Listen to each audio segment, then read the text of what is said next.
when we get in, I hope they'll join us before we get into executive session. Make sure make it. Well, we'll see them pop in the waiting room if they join in later. Okay, so we have Zoom.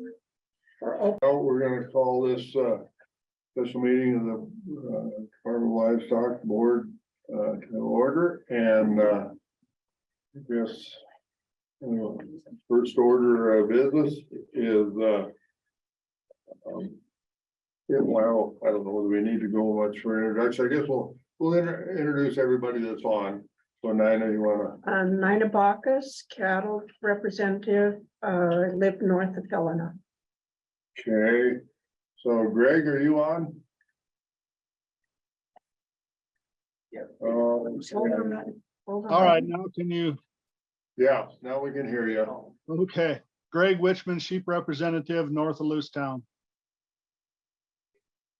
Okay, all right, so Alan, are you on? I am Alan Redfield, cattle representative, south of Livingston.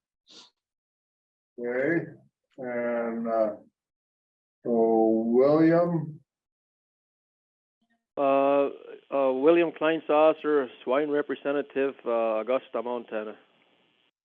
okay, that is, as far as I see it for the board yet. We just had someone come on that's showing iPhone guest. Could you please identify yourself, whoever just got in from the waiting room? It's Mr. Fettis. All right. All there right, you you go. want to introduce yourself? Mr. Mr. Mr. Fettis. One, Heavy. the only. Heavy on the mister. So introduce yourself for the record, please. Jake Fettis, cattle representative for Manhattan. All right, and Lily's not. We don't have Lily yet. All right, well, we'll have her introduce herself if she gets up. And so, and I'm Gene Curry, cattle rep from Blair. All right, and our next order of business is to discuss open positions. I assume everyone saw the email from Dr. Zalewski yesterday, indicating that he has tendered his resignation. And Dr. Zalewski is here with us, so I'm gonna ask him to maybe just address the board a second. And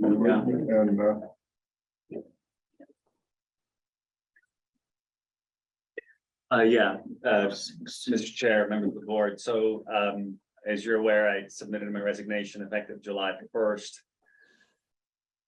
It's a difficult decision. I've been here for 16 years. I ought to probably just say, probably the single biggest emotion or thought I had is that I really appreciate the opportunity to serve in this capacity and hopefully do good for the state and make at least a limited impact to the positive. I've had some, as far as rationale, I've kind of explained some of the decision process in my resignation letter. Like any difficult decision, the reasons are complicated. But I think fundamentally, I would probably identify two. Number one is, I never intended to be here for 16 years. I think let's just start there. I figured my tenure would be 5 or 10, and perhaps less. And the fact that for how long I've been part of this amazing team is really a testament to the cooperative atmosphere, the important mission, the ability to make decisions for the good of stakeholders that I care greatly about. And just the fascinating line of work. I mean, it really is a rapid fire. There's lots of interesting topics. And so there's a fair bit of autonomy as well. So if you feel like there is a particular priority that's important, then there's an ability for this position to really exercise and try to make a difference in that area. So, but after 16 years, I recognize that, that human nature, I went to the veterinary profession because I like to be challenged. And so human nature certainly thrives on, my human nature thrives on making sure that I'm learning something very aggressively. And so that's obviously been kind of slowed a little bit while I've really gotten a pretty good handle of the position. I'm not saying that it's without challenges. I'm just saying the challenges are not the same as you would coming into a new position. The second probably primary reason is I've had some concerns over compensation for some time. I've been fortunate and to be in there from a dual income household, and so financial gain has never been really on the top of my list. But so I haven't really advocated strongly for salary for many years, but over the last maybe a couple, the issue kind of has kind of come to a little bit of a more of a important juncture. 2 years ago, I was kind of in the bottom order of state veterinarians in the Northwest. We repeated I've done a salary survey for state veterinarians as a kind of a service for our colleagues. And so this February, when we repeated it, I was at the bottom of the Northwest. And I kind of felt like that was, I wasn't okay with that. And so, I had three choices. I either could, continue on it, I could sit and just stew, or I could do something about it and take action. And so I chose the latter. And so that's kind of where I'm at the moment. So I recognize that the timing is really bad, and I do apologize for that. It's probably the single biggest concern for me, as I'm sure it is for you, with Dr. Szymanski's gone.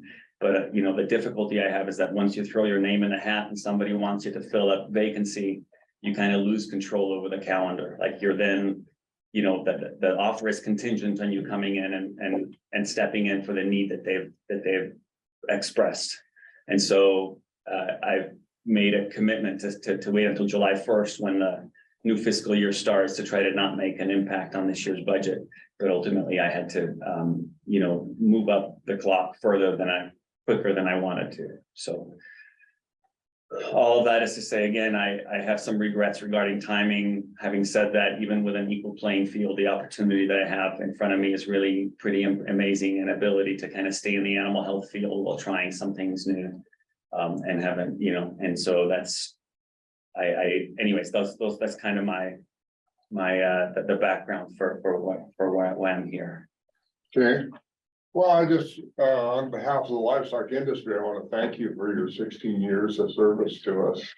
I think you did a very fine job for us and represented our department and the state of Montana well. So Thank you. didn't get a chance to express the same to Dr. Szymanski, because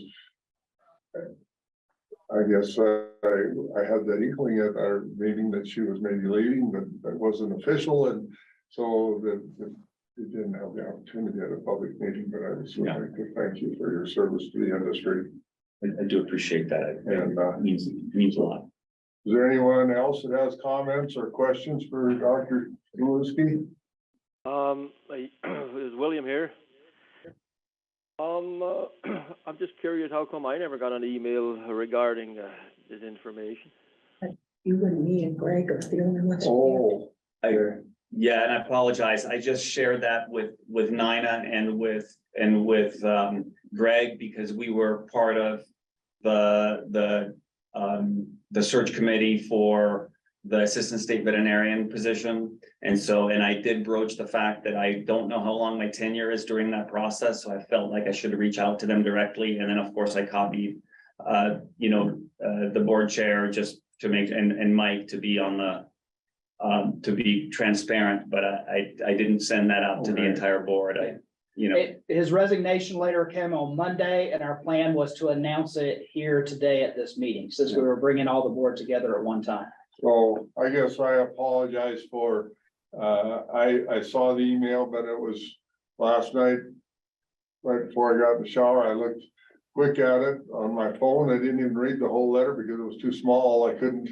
I just read the note that you wrote to Nina and Greg, and so I didn't look to see who all had received that.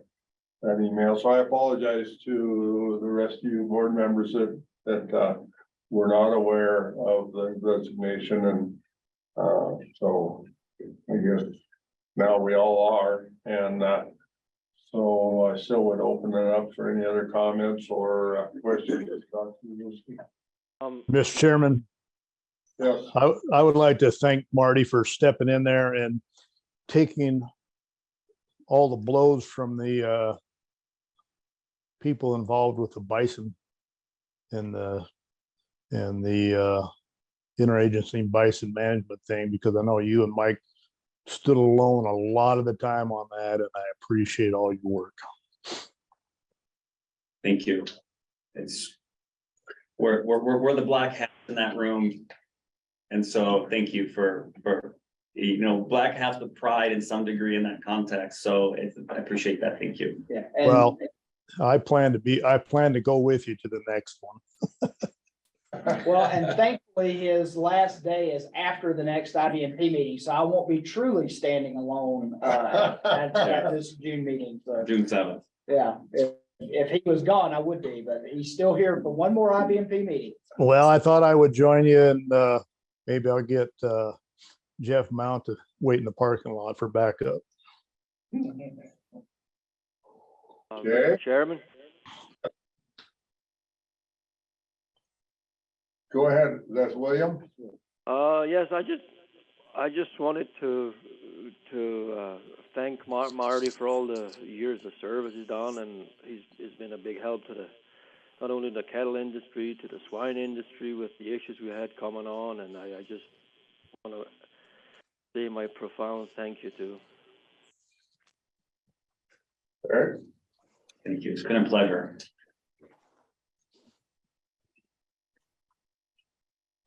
All right.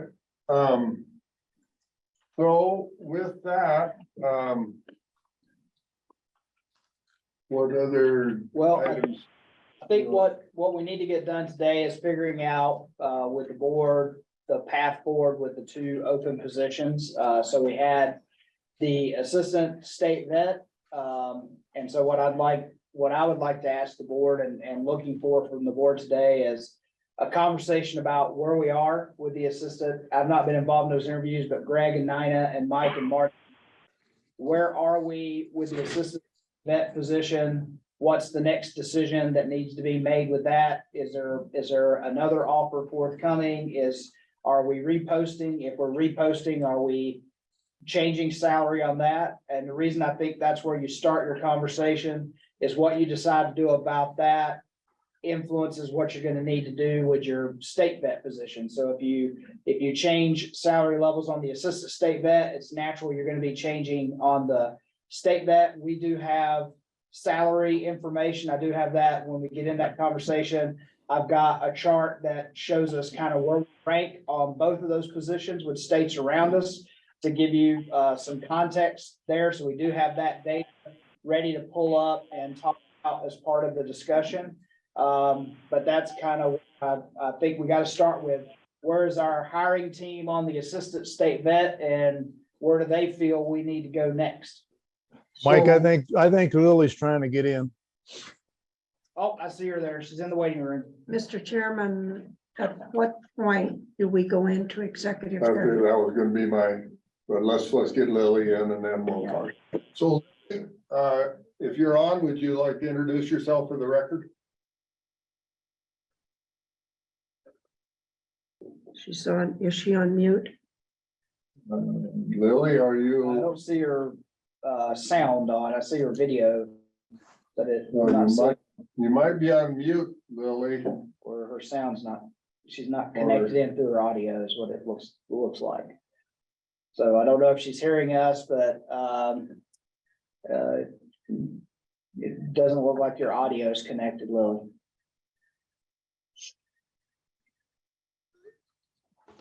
Oh, now she's back. Okay, let me admit her one more time. Let's see what happens now. So, can you hear us, Lily?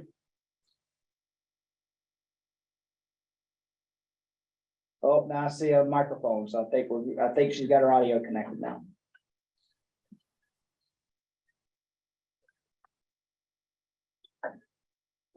So I guess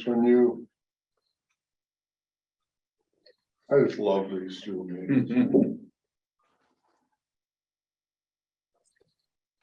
So is she still on mute? Yeah. I think I got it. There you go. We got you. Right. Oh, looks like she, Would you introduce yourself for the record, please?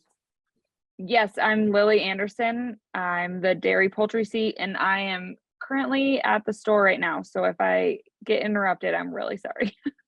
But we are shorthanded, so. Okay, well, we are probably gonna go into an executive session, so you'll have to keep that in mind.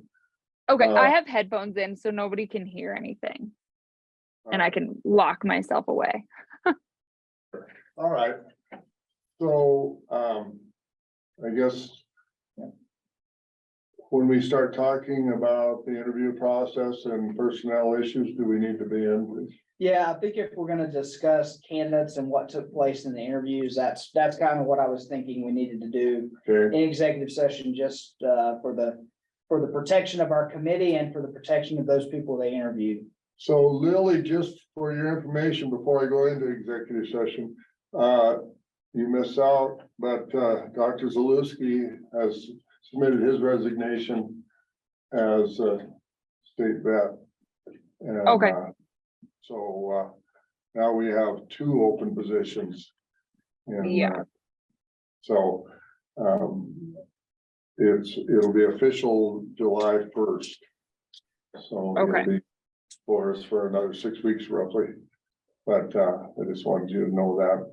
And now I'm gonna close this session and go into an executive session. All right, we're gonna reconvene in open session. And I would entertain a motion to accept the resignation of Dr. Zaluski as our state vet. Mr. Chair, oh, Greg, go ahead. He moved, so I have a motion. Do I have a second? Second, All right, I have a motion by Greg and a second by Nina to accept the resignation of our state vet, Dr. Zaluski, effective July 1st. So, any questions or comments? Hearing none, all in favor, say aye. aye. Aye.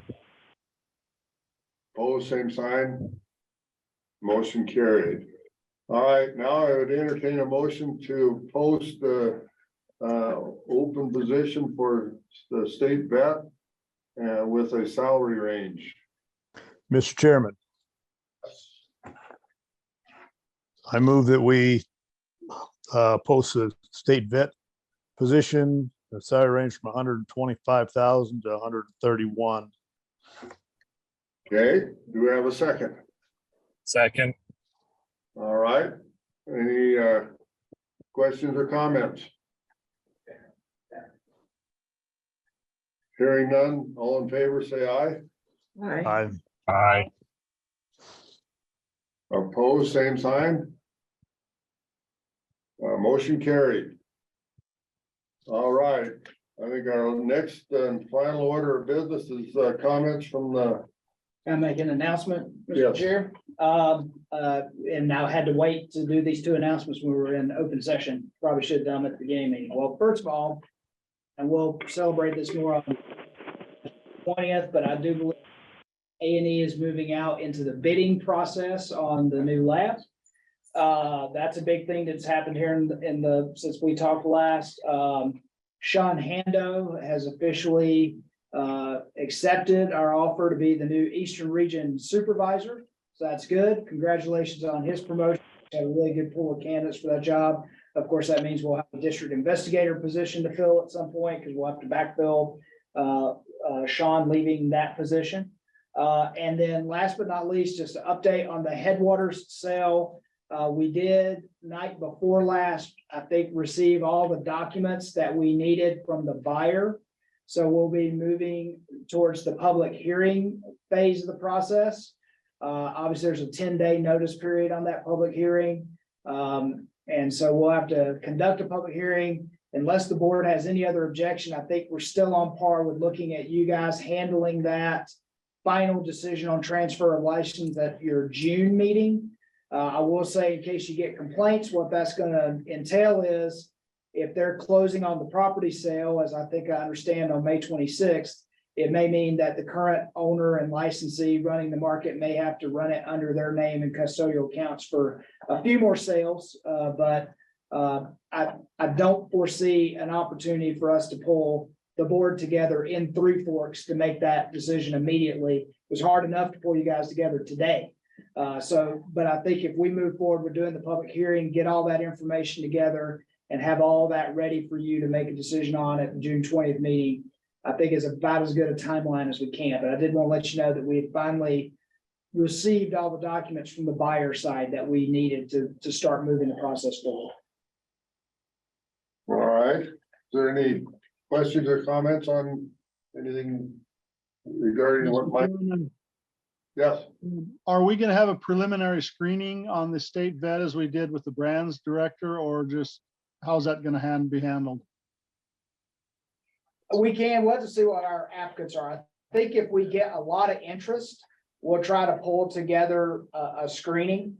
But if there would only one or two applicants, either A will be very easy, or we won't be doing interviews when that time comes. I think we need to see what our initial interest is. If we get a pool of people to look at, then I think we need to do some screening.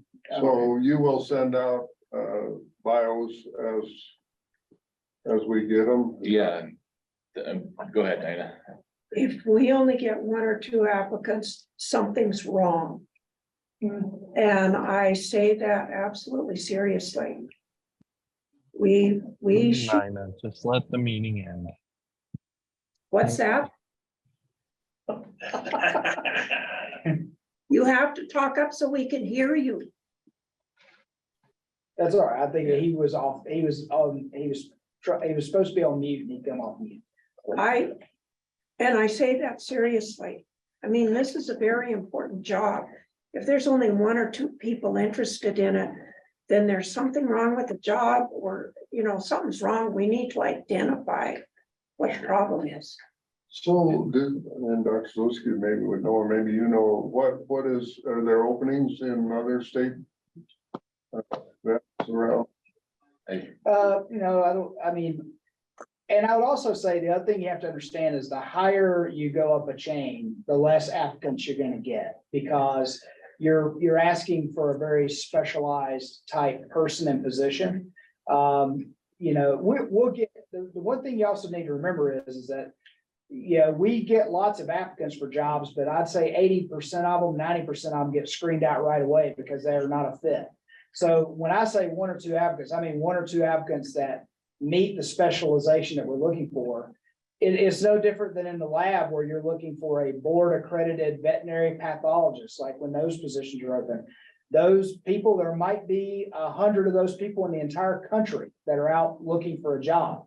So that's not atypical. The higher you go up, the less what I'll put a word on it, the less qualified interest you get, because there's just not many of those people out there with the qualifications we're looking for to start with. And then you've got to find the ones that are actually looking for a job and are attracted to our job and our location. That's not shocking to me. I mean, it is really hard to draw applicants or qualified applicants for jobs, particularly in management positions, because they're just, the skill set is not something that everybody has. Okay. Mike, Yeah, I was just gonna ask for clarification, since this is my first experience with the board being involved in the hiring process, but we're okay, we're in agreement to post that as open till filled? Yeah. And then it would be my suggestion to put, first round of screening to take place within, say, 2 weeks. And then that way then I can share with the board, applicants that have applied at that point. And that also motivates people to get Sure. their application in if they know that you're gonna be screening applicants, they won't drag their feet on. Sure. Well, so that do gives, you say that the interview process could happen at our June meeting then? Is that It sure could if we got some good knowledge that's people. shared with with applicants. Yeah. Sure, I mean, and if we're all agreement on screening and we can figure that out after this, I think, the criteria for screening and things like that, but I just Yeah. wondered, you know, if that that's it. I would say it's a possibility. motivates them a little more to. And you all will remember kind of what we did on the brands Mhm. situation. I mean, what Mike and I would do is a pre-screen. They weren't here. Yeah, they were, when we hired Jay. I was Well, after. Oh, Jay. you weren't here. No, Okay, I so was- you don't know. I went clear back to Ethan. Oh, no, with Jay. Okay. So if you remember with that process, we did a pre-screen. Cause you know, we had in that case, we had it out there for a long time. We had 30 or so applicants. And I'd say in that case, we had 10 out of the 30 even met our minimum qualifications. And so we did a screen out of anyone who doesn't meet the minimums. And then we had the board look at those who met the minimums and to see if there was any, because obviously you weren't going to interview 10 people. So you needed to narrow it down. I'll say this is a less general position than the brands position, so I wouldn't expect 30 applicants. But, we still will have to do some paring down. Perfect, thank you. Okay. All right, is there any public out there? That you know, Mike? No public. All right, well then I'm gonna dispense with the comments from the public and I'm gonna, there's no other comments or questions from any board members? Speak now or forever hold your peace. All right. Meeting adjourned.